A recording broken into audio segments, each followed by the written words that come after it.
Listo, entonces estamos en la segunda parte de la clase y vamos a analizar divergencias ultravioletas. Vamos a hacer un análisis de divergencias ultravioletas para la teoría lambda phi cuarta. Me refiero a la teoría del campo escalar que venimos desarrollando. Entonces vamos a considerar un diagrama de Feynman genérico que tenga B va a ser el número de vértices.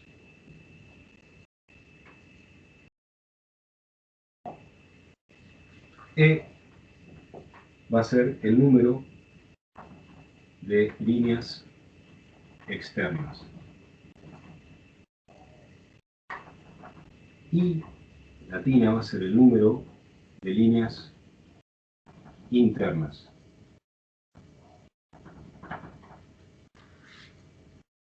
¿Se entiende?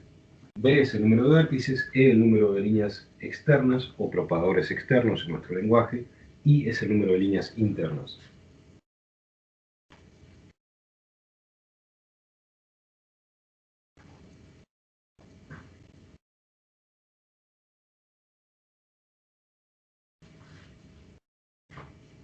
Ustedes pueden ver que el número de impulsos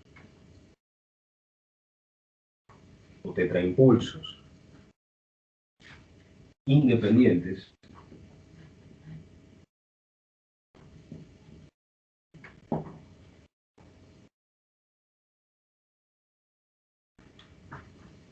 es igual al número de loops del diagrama, que lo voy a llamar L. Entonces vamos a analizarlo.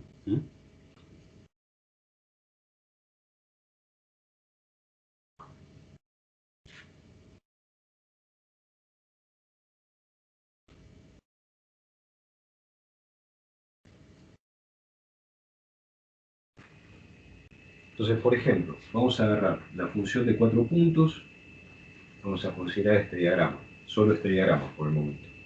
Entonces uno sabe que acá lo que tiene es un impulso circulante, que lo llamamos L, por ejemplo, L mu. Entonces hagamos la cuenta.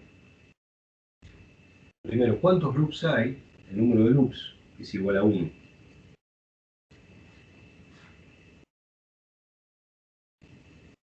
Ese número de loops lo podemos pensar como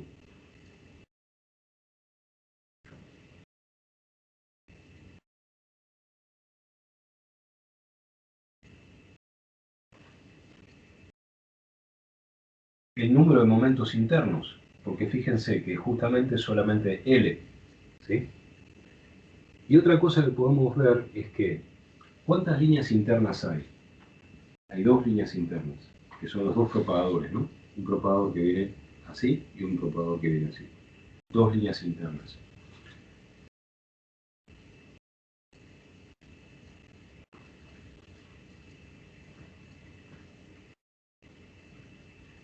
¿Cuántas líneas externas tiene este diagrama? El número de líneas externas es igual a 4.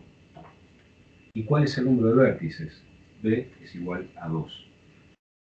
Entonces, una cuenta que vemos que se va a cumplir es que el número de momentos internos, independientes justamente, va a ser L igual a 1. Esto va a ser igual a este B, que vale 2, menos 1. Ahora vamos a ver cómo esto se generaliza, es decir, va a ser 2 menos 1. O sea, el número de vértices menos 1. Entonces,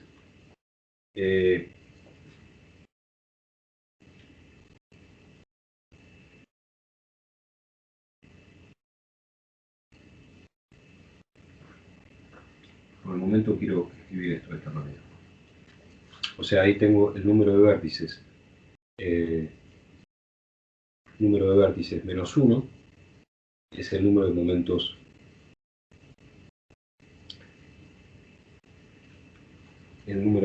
internos. O sea, acá nuevamente vuelvo a hacer el conteo. Tengo 2 líneas internas, tengo 4 líneas externas, ¿sí? 2 líneas internas, 4 líneas externas, perdón, 2 vértices, 2 líneas internas, 4 líneas externas. el número L me vale 1. Entonces, voy a decir que el número L, que es el número de momentos internos, va a ser el número total de líneas internas, porque cada línea interna llevaría un impulso, menos el número de vértices más 1. Entonces vamos a ver si la cuenta funciona. Yo tengo, fíjense, 2 líneas internas menos 2 vértices más 1. Es decir, que está funcionando. Me da un loop, que es el número de momentos internos independientes, o el número de impulsos independientes. Esto se refiere a impulsos internos. ¿Está bien? Vamos a probar la cuenta con esto, donde yo sé que acá tengo solamente L es igual a 1, pero L vale el número de líneas internas, en este caso es 1, menos el número de vértices, que es 1, más 1. Es decir, estoy usando I menos B más 1. Fíjense que es también 1. Veamos el caso este. Un loop acá y otro loop ahí. O sea que esto claramente tiene L igual a 2. Y ese L va a tener que ser igual. Número de líneas internas. ¿Cuántas líneas internas tenemos? Y bueno, veamos. Tenemos, el de arriba tiene una sola. Y el de abajo tiene una, dos. O sea que tengo 3 líneas internas, ¿no es cierto? Fíjense, porque tengo vértices, tengo 2. Tengo uno acá y otro acá. Acá tengo el segundo vértice. Entonces le resto el número de vértices y le sumo 1.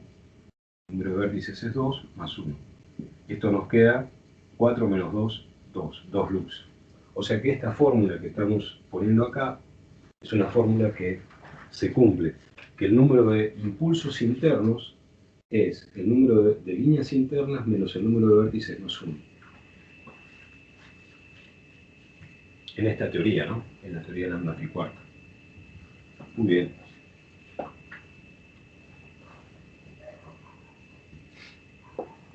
Profe, Decime. ¿por qué abajo tenías 2 líneas internas? El último de todos, este. Sí.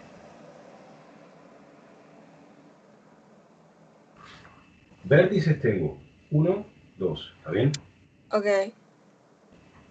Y entonces las líneas, ¿cómo las contamos? Ok, ahí ya lo vi, Ahí está, eso. Gracias. Pero déjame que lo diga así, si a alguien le quedó la duda, ya que Ok. la pregunta está muy bien. Tengo una línea, se cierra y viene. Eso es una línea. Pero acá tengo una interna que va del vértice 1 al 2, pero hay otra que va del 1 al 2. Entonces tengo, las líneas internas son 3. Muy bien, muy bien. Pero, borrón.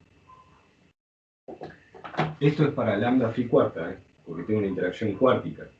Después hay que ver para otra interacción. Pero acá, fíjense que es lambda phi cuarta. De cada vértice salen 4 líneas. Muy bien. Esto, fíjense que es importante calcular el número de loops, entonces, porque el número de loops tiene que ver con cada loop. Me dice que tengo que hacer esta cuentita. Vamos a ponerle QI interno a la cuarta, ¿no? Voy a tener que hacer una integral así. Esto me lo va a decir cada número de loops. O sea que eso es importante. Muy bien. O sea que cuando uno quiere estimar lo que se llama el grado superficial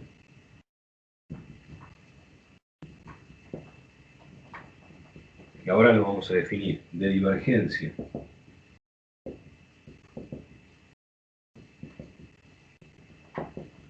ultravioleta de un diagrama de Feynman, esta cuenta va a ser importante, justamente el número de loops, porque nos va a contar el número de impulsos sobre los cuales tenemos que hacer una integral entre 0 e infinito. Y que eso va a ser la fuente primaria de las divergencias ultravioletas. Haber hecho la cuenta que habíamos explicado antes, ¿no? Entonces, fíjense que esto es clave para el análisis de lo que se llama el grado de divergencia, el grado superficial de divergencia de un diagrama de Feynman. Y acá va a haber una palabra muy importante, superficial, que la vamos a explicar al final de la clase de hoy. Pero va a ser clave porque es superficial, porque si uno agarra en conjunto un diagrama de Feynman, puede ser que su grado de divergencia superficial indique que el diagrama es convergente, es decir, que no tiene una divergencia ultravioleta.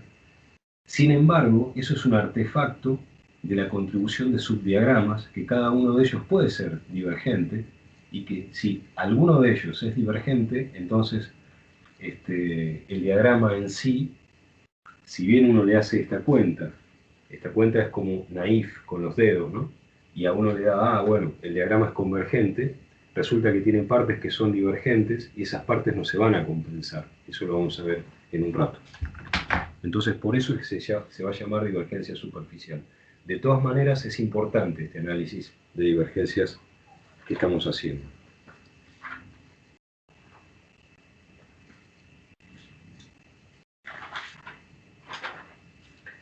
Bueno, entonces veamos cómo sigue.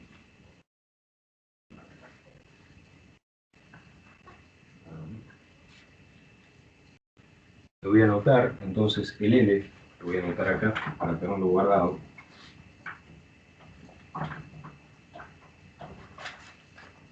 Estamos llamando el número de loops, aprendimos que es I menos B más 1.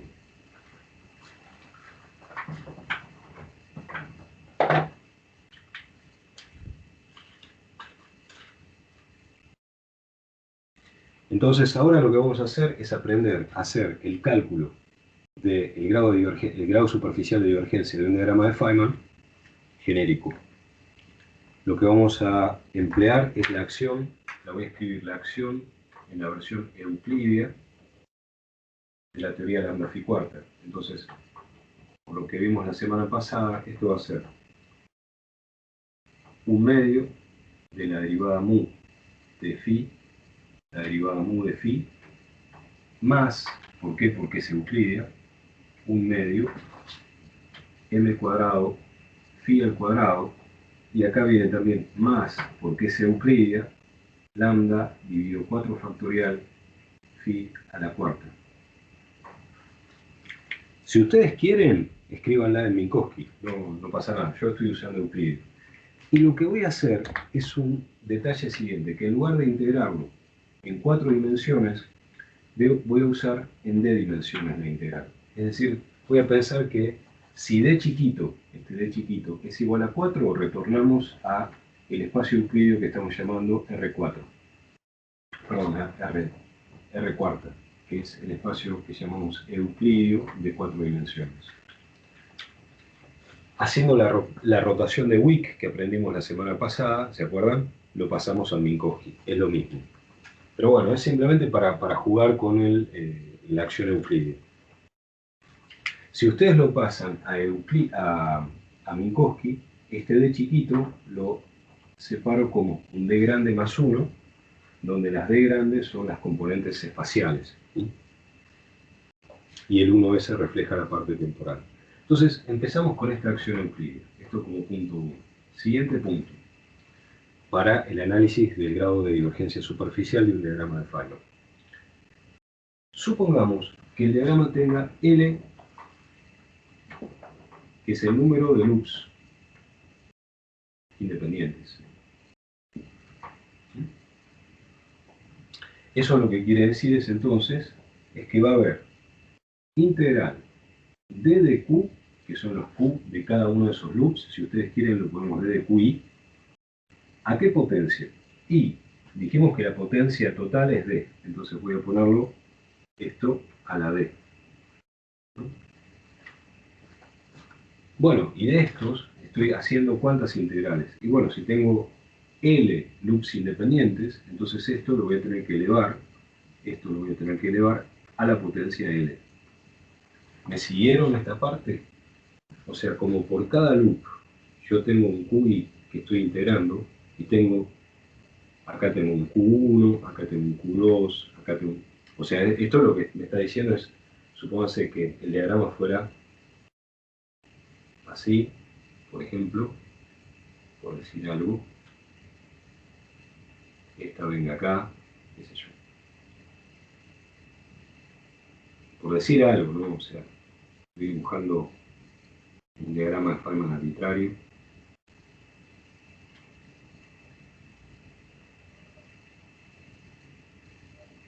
No sé, acá termina una, no sé, una cosa así. Fíjense, esta función que la dibujé arbitrariamente tiene 1, 2, 3, 4, 5, 6, 7, 8 líneas externas. E es igual a 8. Si ustedes le cuentan el número de vértices, 1, 2, 3, 4, 5, 6, 7. El número de vértices es igual a 7. Y ahora veamos el número de loops. Bueno, tengo 1, 2, 3. L es igual a 3. Número de líneas internas, tengo 1, 2, 3, 4, 5, 6, 7, 8. Y vale 8. Entonces voy a... Me parece que te faltó una. ¿Me faltó una? Ah, Bueno, sí, gracias. esa. Gracias, Jean. 9, gracias. Perfecto, entonces tengo 9 líneas internas. O sea, el I este vale 9, menos el número de vértices que era 7, más 1. Entonces tengo 3 loops. ¿Sí? ¿Se dieron cuenta? ¿Está bien la cuenta? ¿Sí? ¿Alguno quiere que la repitamos? ¿No? Bueno. Entonces a esto me refiero, que el número de loops acá vale 3, por ejemplo, porque tengo 3, ¿no?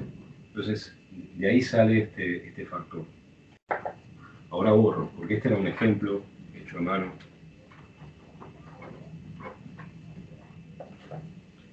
Bueno, ¿qué me falta ahora? Y las líneas internas. Las líneas internas, fíjense que el número de loops me tira las divergencias para arriba, las divergencias ultravioletas. ¿Por qué? Porque tengo potencias positivas. ¿Qué potencia voy a tener acá cuando cuento el grado de divergencia este? Y bueno, va a ser el D chiquito por el L. D por L. Me está contando algo ahí, que vamos a ver qué es. O sea, digo, voy a medir el grado de divergencia superficial y ya tengo una manera de empezar a contar. ¿Qué es el grado de divergencia superficial? Y bueno, va a ser el exponente de la potencia máxima del impulso. Si a esto ustedes lo integran hasta lambda, y lambda no vas a entender a infinito, de esta parte, de este factor, me da lambda a la d por L. Entonces, el grado de divergencia superficial empieza a ser este exponente que tengo acá. Pero fíjense que si tengo líneas internas, las líneas internas son las que me dan la chance de tener esto. Cada línea interna provee un propagador que tiene la habilidad de bajar 2 unidades, el exponente del impulso. ¿Lo ven? ¿Y cuántas líneas internas tengo? Bueno, tengo I líneas internas. Entonces fíjense que acá voy a tener por lambda a la menos I. Perdón, por lambda a la menos 2I. ¿Por qué? Porque tengo 2 por I. Entonces cuando le cuento el exponente total es D por L menos 2 por I. ¿Me siguieron? Entonces fíjense, lo que a mí me preocupa es tomar el límite cuando lambda va a infinito de esta cosa, que va a ir como lambda a la D por L menos 2 por I. Muy bien. Entonces, esto es la definición del grado, grado superficial de divergencia. Entonces vamos a anotarlo por ahí arriba. Pero ven cómo se contó esto, ¿no? ¿De dónde salió esta fórmula? Ya esta acción la voy a borrar y todo esto lo voy a borrar también. Entonces lo que voy a anotar acá es la formulita que apareció. El D va a ser igual a D chiquita por L menos 2 por I. Ah, acá hay una cosa que es confusa, que nadie me dijo nada, pero que yo estaba diciendo que el D chiquita era el D grande más 1, donde estas son, si esto es en Euclidio, y ahora lo paso a Minkowski, esto decía el número de dimensiones espaciales. Bueno, para ahorrarme este problema, voy a anotar que esto es el grado, esta confusión, ¿no? Grado de divergencia, grado superficial de divergencia.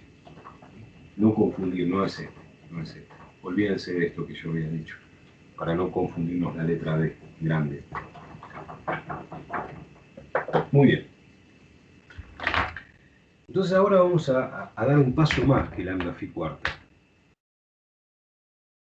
Vamos a pensar que en lugar de tener lambda phi cuarta, o sea, lambda factorial phi cuarta, esto lo vamos a reemplazar por algo de la forma lambda sub n dividido n grande factorial por phi a la n.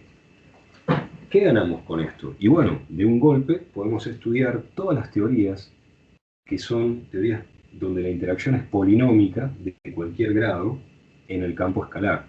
O sea que acá de golpe generalizamos un montón. Generalizamos en dos direcciones. Una, en el hecho de que la dimensión total del espacio-tiempo es d en lugar de 4. Entonces eso nos generaliza un montón.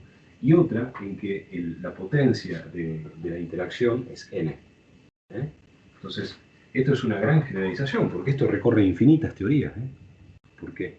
Porque nada, a ver, una vez que uno dice, bueno, mi espacio-tiempo no es en 4 dimensiones, sino que es el número arbitrario de dimensiones, estamos pensando en dimensiones reales, ¿no?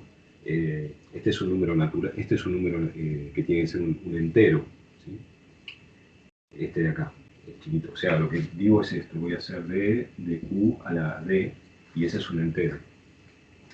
Y el número, el número de interacciones por vértice, y lo que nos está diciendo es que tenemos un vértice Bn, ahora Bn, que va a tener 1, 2, 3, hasta Bn, perdón, hasta n grande, es el número de líneas que salen de este vértice o que entran en ese vértice. ¿Se entendió, no? Eso es lo que nos está diciendo. Una cosa más, que es muy interesante. Yo dije deliberadamente que D, que es este D de acá, es un entero positivo, ¿no? Un número natural, un entero positivo. Pero cuando uno vaya a hacer las cuentas de regularización de integrales divergentes, lo que vamos a emplear es un método que se llama la regularización dimensional o regularización analítica, que inventaron Bolini y Giambiaghi en La Plata, en el Departamento de Física de La Plata, entre el fines de la década del 60 y el último paper súper importante en este tema es del año 1972, donde D pasa a ser un número complejo. Y bueno, esto es impresionante lo que ellos hicieron. Cambiando la dimensión de 4 a ser un número complejo, es posible extraer de una manera muy controlada las divergencias de las integrales que tienen divergencias ultravioletas. Ese método se va a llamar regularización dimensional y después vamos a ver cómo se emplea y qué consecuencias tiene.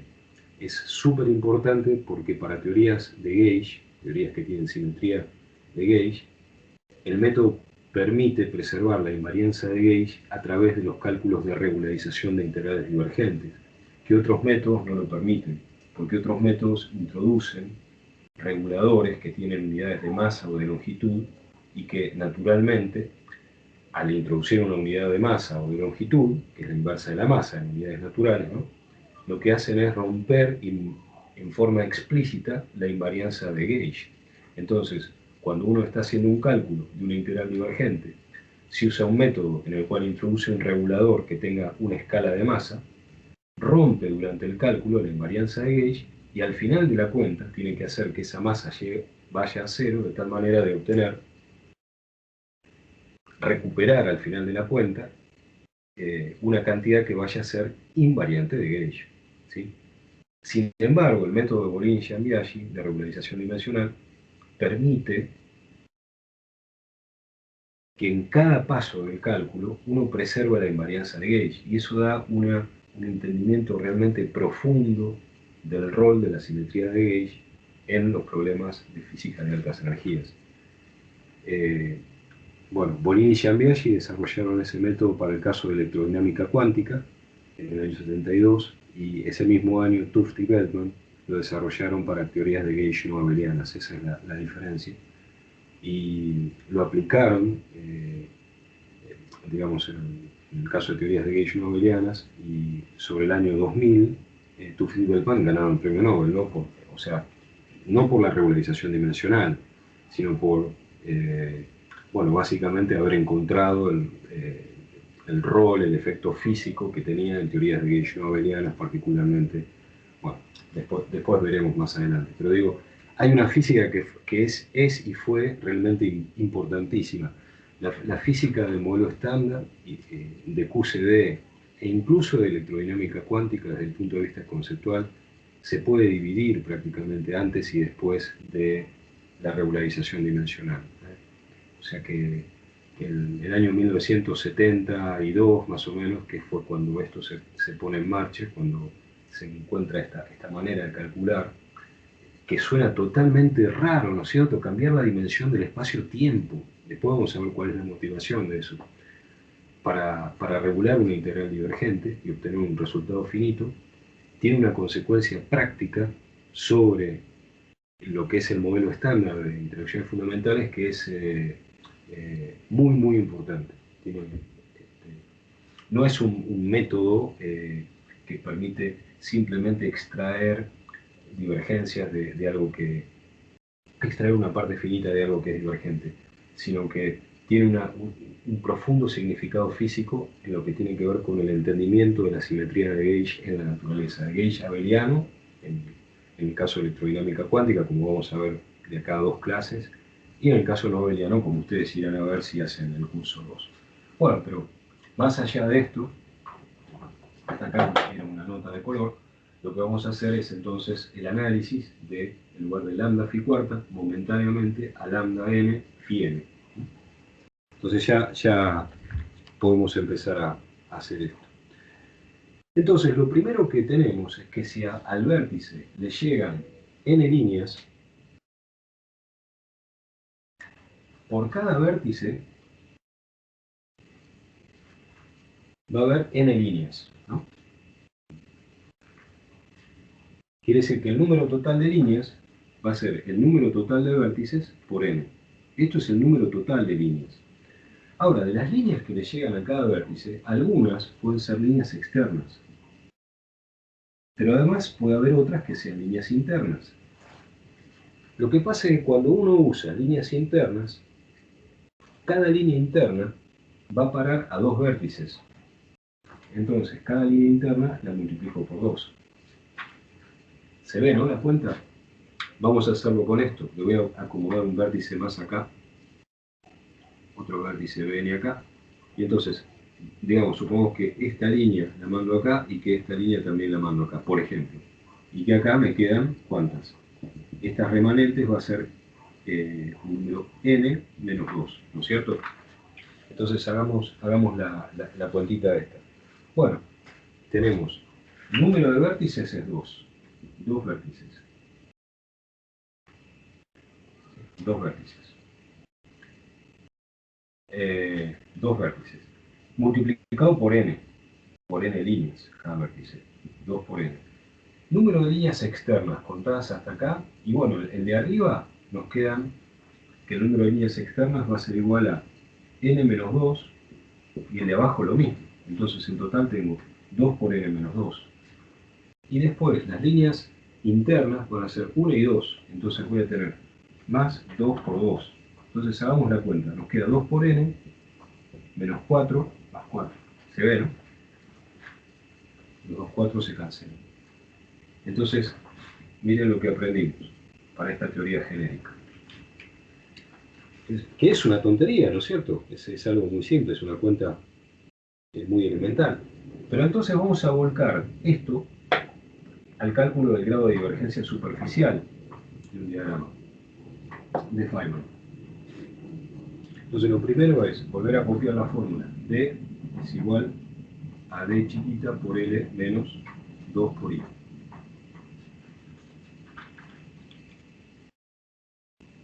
Ahora vamos a ver el número de loops, que lo podemos escribir. Este número de loops lo puedo escribir como I menos B más 1. Lo tengo multiplicado por D, entonces me queda D por I menos D por B más D chiquito. Entonces me queda acá menos 2 por I.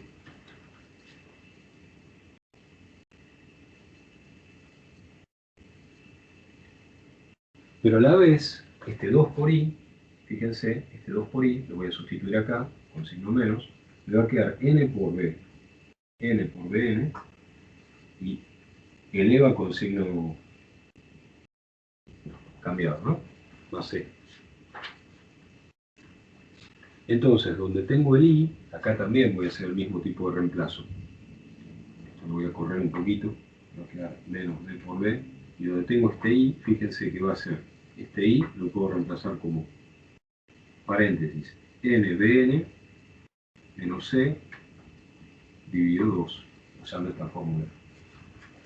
Bueno, les pido a ustedes que hagan el álgebra rápida de acá. Entonces, si hacen esa álgebra, lo que les va a quedar es que D grande, el grado superficial de divergencia del diagrama, va a ser D chiquita menos 1 medio de D chiquita menos 2 por E, número de líneas externas, más D sub N por N menos 2 dividido 2 por D chiquita menos N. Y entonces uno obtiene esta fórmula genérica para una teoría de campo escalar con interacción campo escalar real con interacción lambda phi n en D chiquita dimensiones. Entonces probémosla, la fórmula esta. ¿Qué pasa, por ejemplo, si uno elige la dimensión del espacio-tiempo igual a 4? En ese caso, fíjense que esto se va a reducir. Este término me queda 2 dividido 2, y me va a quedar entonces D grande es D chica, que es 4, menos 1, 3, ¿no? No, me estoy equivocando. Esto va a quedar 4. Esto va a ser 4 menos 2, 2 dividido 2, 1. Entonces va a quedar menos E. Y acá va a quedar directamente el D vale, este D vale 4, dividido 2, 2, entonces nos va a quedar más Bn, N menos 2 por 2 menos N. Y ahora probemos qué pasa cuando tenemos lambda phi cuarta, es decir, cuando tenemos N igual a 4. Entonces fijémonos, si N es igual a 4, nos queda 4 menos 2, 2 por 2, 4. Menos el N, que es 4. O sea que este término se va y lo que nos queda es que el grado de divergencia superficial, en la teoría lambda phi cuarta en 4 dimensiones, no depende, fíjense, no depende del número de vértices. El grado de divergencia superficial no depende del número de vértices. En el caso, justamente, de la teoría lambda phi cuarta sobre 4 factorial en 4 dimensiones. ¿Está bien? Entonces ahora una de las cosas que podemos ver es qué pasa si uno hace la cuenta para la función esta, la función de Green de 2 puntos, ¿no? La que corresponde a esto.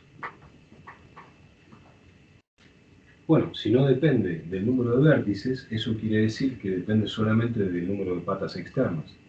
Fíjense qué interesante, porque esto me dice que el grado de divergencia superficial de este diagrama, grado de divergencia superficial, enfatizo superficial, no depende del número de vértices ahora. Entonces, ahora esta contiene cualquier cosa acá. Lo único que me importa es que tenga una pata y otra pata externa.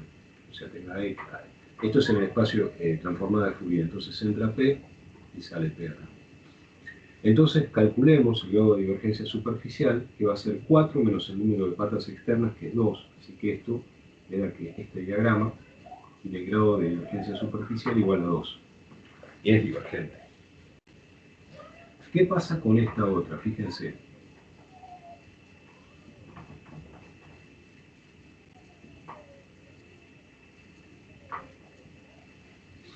Bueno, esto va a tener 4 patas externas, entonces el grado de divergencia superficial es 0, y eso es que va a tener una divergencia logarítmica. Ahora, con esto del grado de divergencia superficial, si uno dijera, bueno, veamos cómo es la G6, por ejemplo, que sería así. 1, 2, 3, 4, 5, 6. Y el grado de divergencia superficial me da menos 2. Que sea menos 2 quiere decir que lo que tenemos es que la potencia va como 1 sobre lambda al cuadrado en el límite donde lambda va a infinito, con lo cual es convergente aparentemente. Pero es convergente con esta forma superficial, entre comillas, de hacer el cálculo. No va a ser convergente. Si uno considera cualquier loop acá, no va a ser convergente esa función. Y uno, como lo puede ver, bueno, veamos un caso simple. Podría ser este dibujo sería al nivel árbol, lo que se llama el tree level. Esto se lo escribe tree level, ¿no? Fíjense que tengo 1, 2, 3, 4, 5, 6 patas externas. Está bien, eso no es divergente, pero eso es solamente uno de los tantos diagramas que hay acá. Hay otro diagrama, que puede ser este, por ejemplo, y ese ya es divergente. Y fíjense, superficialmente me dice, como no depende del número de vértices, depende solamente de 4 menos el número de patas externas, me dice que este tiene el mismo grado de divergencia superficial que el que no tiene el tadpole. Entonces, acá me está diciendo alguna cosa que es bastante interesante, que es que aun cuando el grado de divergencia superficial del diagrama completo sea menor que 0, con lo cual aparentemente es convergente, yo tengo que garantizar que el grado de divergencia superficial de cada uno de los subdiagramas en los cuales puedo dividir esto sea también convergente, para asegurarme la convergencia. Y bueno, claramente, si ustedes empiezan a analizar los subdiagramas van a ser uno así, otro así, y uno en el medio que es el tadpole. Este es convergente y este es divergente. Por lo tanto, el criterio de que haya una divergencia se mantiene. Es decir, el grado de divergencia superficial total me da negativo. Pero uno de los subdiagramas tiene grado de divergencia superficial positivo. Por lo tanto, el diagrama es divergente. ¿Estamos? Bien.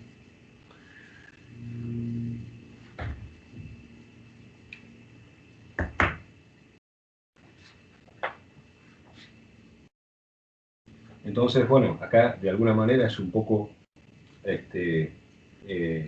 pareciera ser poco útil el cálculo del grado de divergencia, grado superficial de divergencia. Sin embargo, es útil como criterio para evaluar si un diagrama es convergente o divergente en ultravioleta si uno considera el diagrama y todos sus subdiagramas. Si la situación es que alguno de los subdiagramas es divergente, entonces es divergente también el diagrama total. Y es obvio, ¿no? En el razonamiento este. Una cosa, notemos que yo en todos estos casos, lo que siempre puse fueron, para esta teoría lambda phi cuarta, siempre puse funciones de un número par de puntos. ¿Qué pasa con las funciones impares? Díganme ustedes. Las funciones de Green impares. ¿Por qué no las escribí? ¿Qué pasó con las funciones impares? Era que se anulaban. Claro, ¿por qué se anulan? A ver, dale. Vamos. Porque cuando hacía la expansión con el teorema de Wick te quedaban términos sueltos de operadores de aniquilación en todos lados. O sea, porque justamente en el cálculo lo que vos utilizás para el teorema de Wick es que, mediante el teorema de Wick, es que cuando haces el producto temporal ordenado del conjunto de operadores, es el producto normal ordenado del conjunto de operadores más todas las contracciones de Wick. ¿Sí? Y entonces, si acá tenés un número impar, si esto fuera impar, esta parte que es n de la parte esta impar, esto se va a anular de cualquier forma, siempre, pero acá en las contracciones va a haber siempre algún campo que no esté contraído.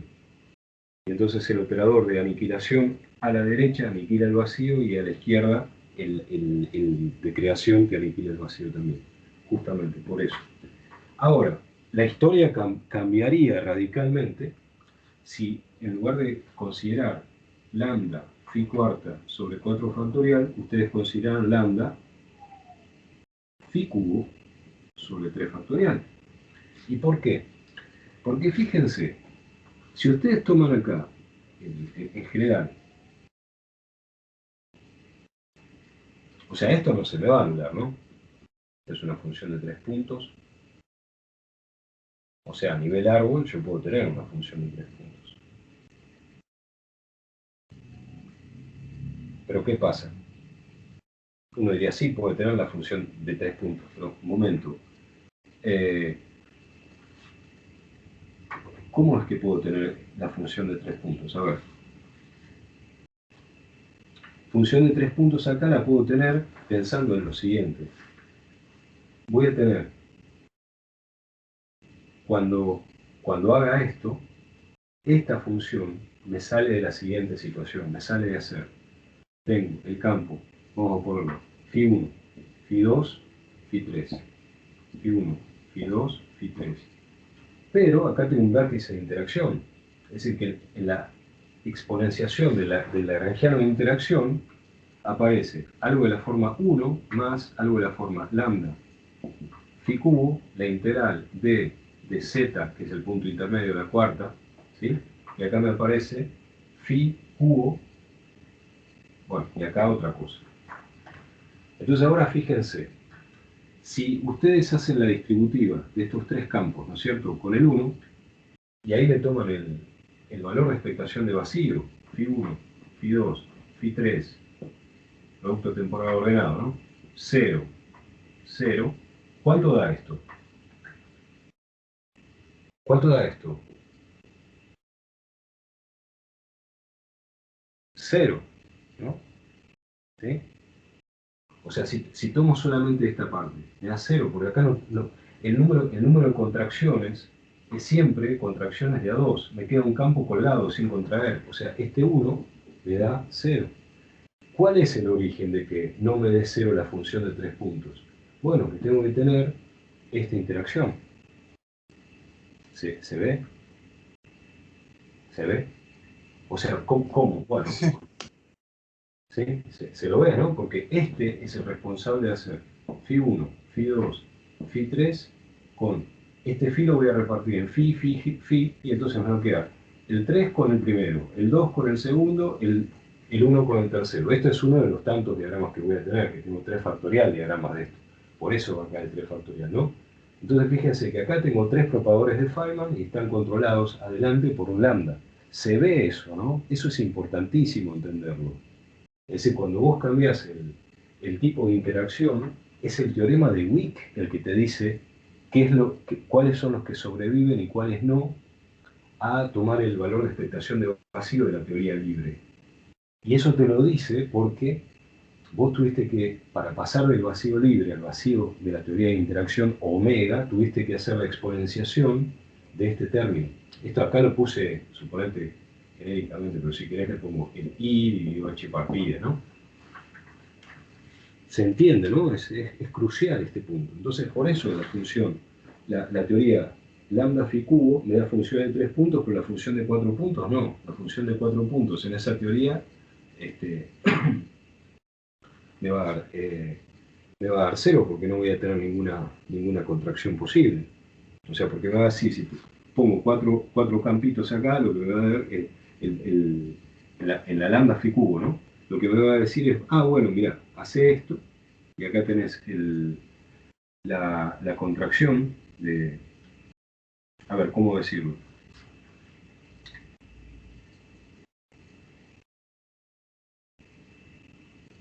Bueno, eso quiero decir, ¿no es cierto? Que me va a quedar, si tengo lambda phi cubo, voy a tener que la interacción me da un número impar de campos, y si yo estoy entrando con un número par de campos, hay uno que no se contrae con nadie. Eso nada más. Bien.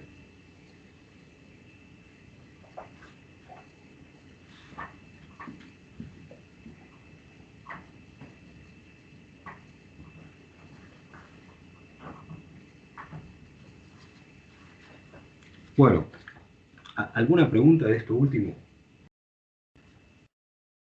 Avísenme.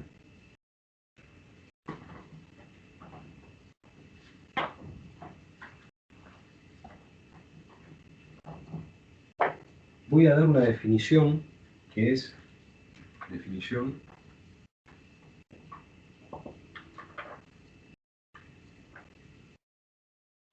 es 1PI, que es, lo escribo en inglés directamente esto, se llama un diagrama, 1PI quiere decir diagrama, que es, vamos a ponerlo en castellano, irreducible de una partícula. ¿A qué se refiere esto?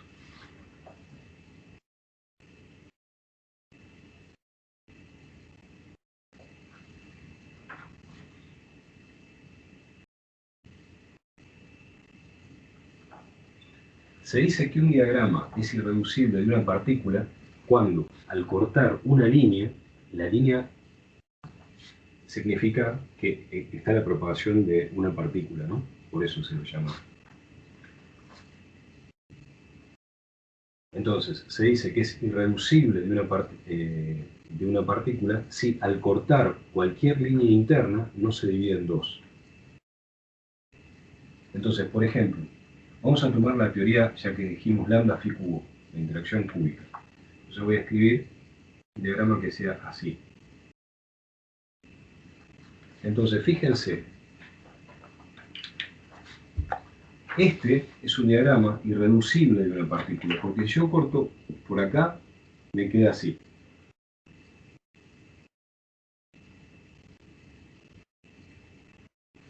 Sigue habiendo un diagrama único.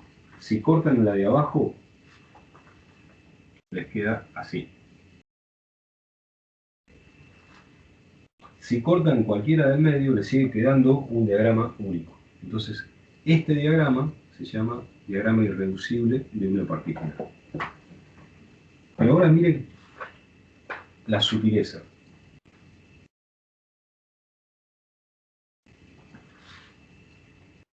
O sea, moví esta línea de ser una línea interna acá a una línea de afuera de ese diagrama.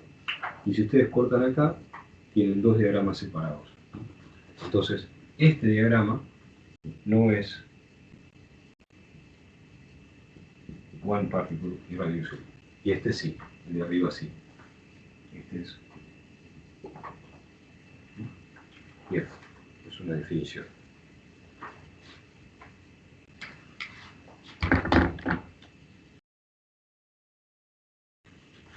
¿Está bien? Entonces ahora esto se va a generalizar a, en lugar de una, n partículas. Diagramas de n partículas irreducibles. Quiere decir que tenemos que cortar n líneas internas. Entonces, vamos a tener un diagrama que sea así. O sea, el diagrama total es, tengo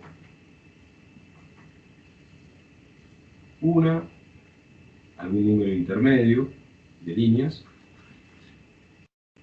y después sigo desde acá hasta tener n líneas externas. Y por otro lado, a este objeto lo voy a llamar 1 y a este objeto lo voy a llamar 2. Cuando digo objetos van a ser integrales que habrá que ver qué son.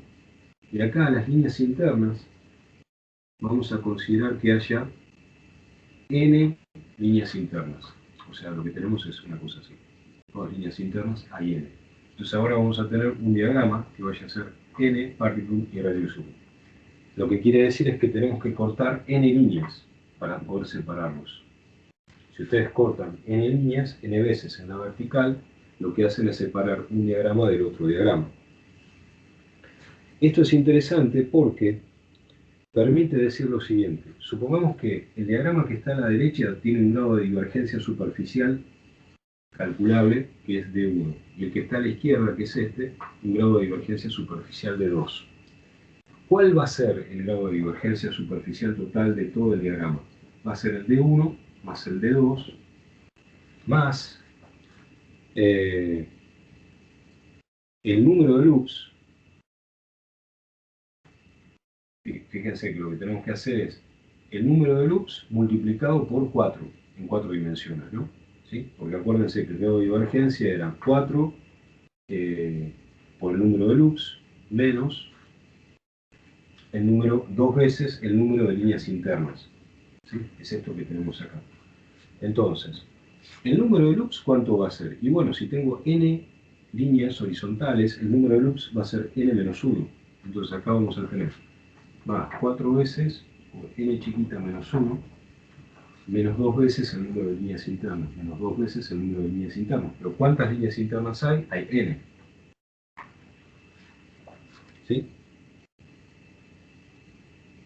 Entonces ahora tenemos para nuestra teoría lambda phi cuarta,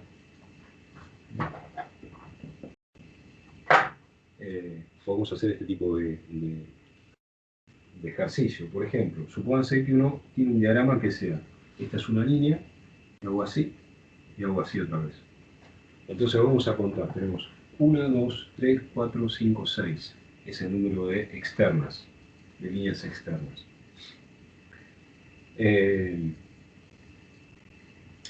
Pero primero, contemos el grado de divergencia superficial del primer diagrama divergente. ¿Cuánto vale el D1 acá? Este D1 lo habíamos calculado antes, ¿no?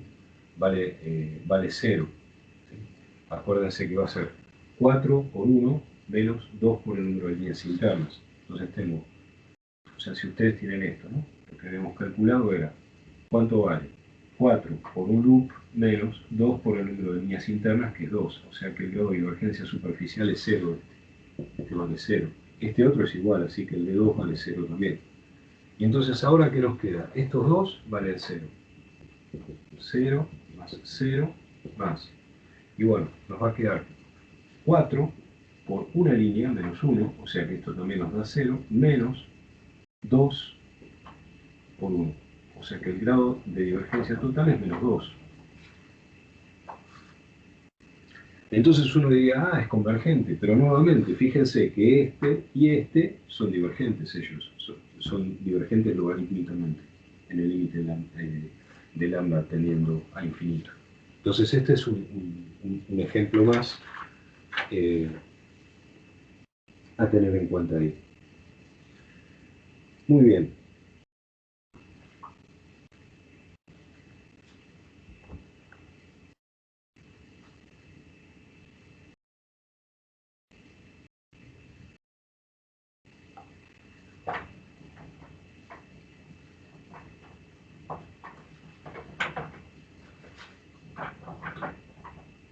Entonces, de todo lo que hablamos, habíamos calculado el grado de divergencia de este diagrama, que era más 2, el grado de divergencia de este otro, que es 0. Los dos son divergentes. Este quiere decir que va como lambda al cuadrado y este va como log lambda. Estas dos son las dos divergencias primitivas de la teoría. Todas las otras divergencias se pueden escribir en términos de estas divergencias primitivas.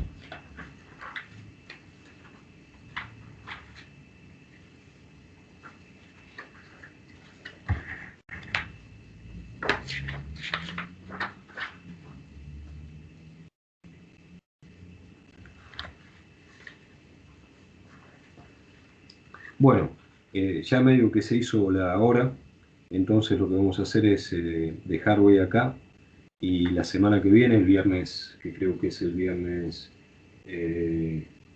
4, ¿no es cierto? Sí, correcto. Creo que sí, viernes 4 de junio. Entonces el viernes 4 de junio vamos a hacer la continuación del estudio de divergencias de los diagramas de Feynman, y lo que vamos a hacer es tratar de ver si podemos estudiar la regularización dimensional y la renormalización de la teoría.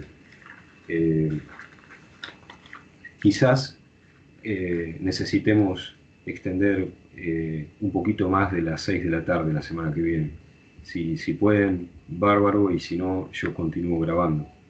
Pero bueno, vemos la semana que viene. Bueno, ahora me despido y nada, porque viene el seminario que les había dicho antes de Civitarese, ¿sí? De la Academia Nacional de Ciencias. Así que, bueno, los dejo y hasta la semana que viene. Nos vemos, gracias Martín. Chao. Nos vemos, Gracias, profe, hasta la semana profe. que viene. A ustedes. Chao. Muy bien, Martín, Ah, gracias. un fin de... Gracias por todo ahora, sí. Chao, chao. Dale, Martín.